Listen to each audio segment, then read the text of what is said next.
Today's our drop demos. We're going to actually show what happens when we take a fall. We're going to have 3 examples of what's going on when we take a fall. First example is going to be a restraint lanyard, which in today's world, when we talk about fall protection, is restraint only. It means no fall allowed. But we also want to show everybody what happens when you take a fall and how much impact force comes to the body when we take this free fall.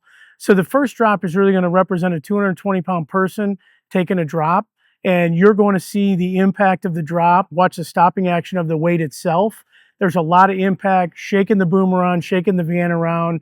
You know, we're going to absorb some high limits when we take this first drop. So let's pay attention to the stopping action. Let's take the first drop, and then we'll move on from there.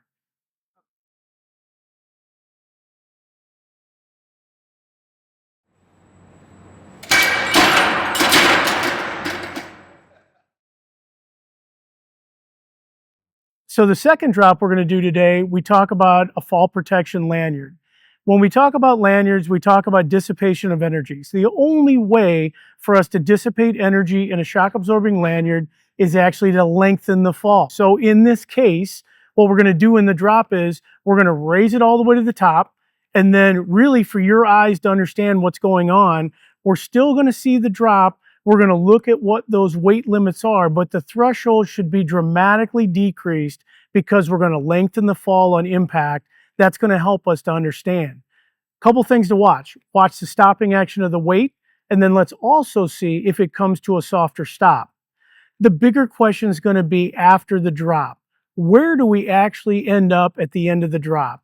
It's important to understand that no matter what we're doing, whatever work environment we're working in, if we're working with a shock absorbing lanyard, we have that fall clearance. So this is really going to demonstrate, do we have the appropriate anchor point at the top? Do we not? And what was the fall clearance? So let's watch this drop. Let's see how much energy we dissipate. And then also let's see where we end up. Because I have a feeling where we end up, potentially, if this was me in this situation or you, part of our body would be on the ground.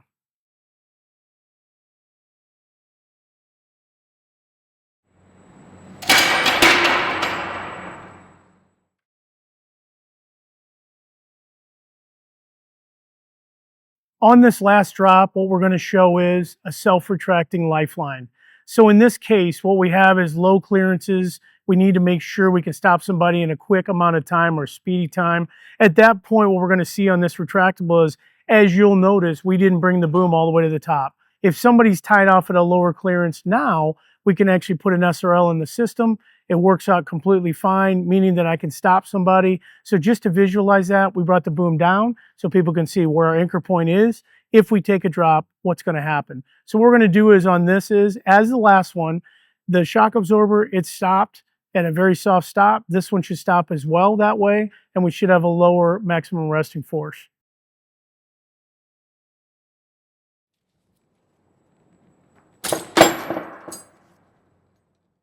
So as you can see on this last drop, we got to 477 pounds.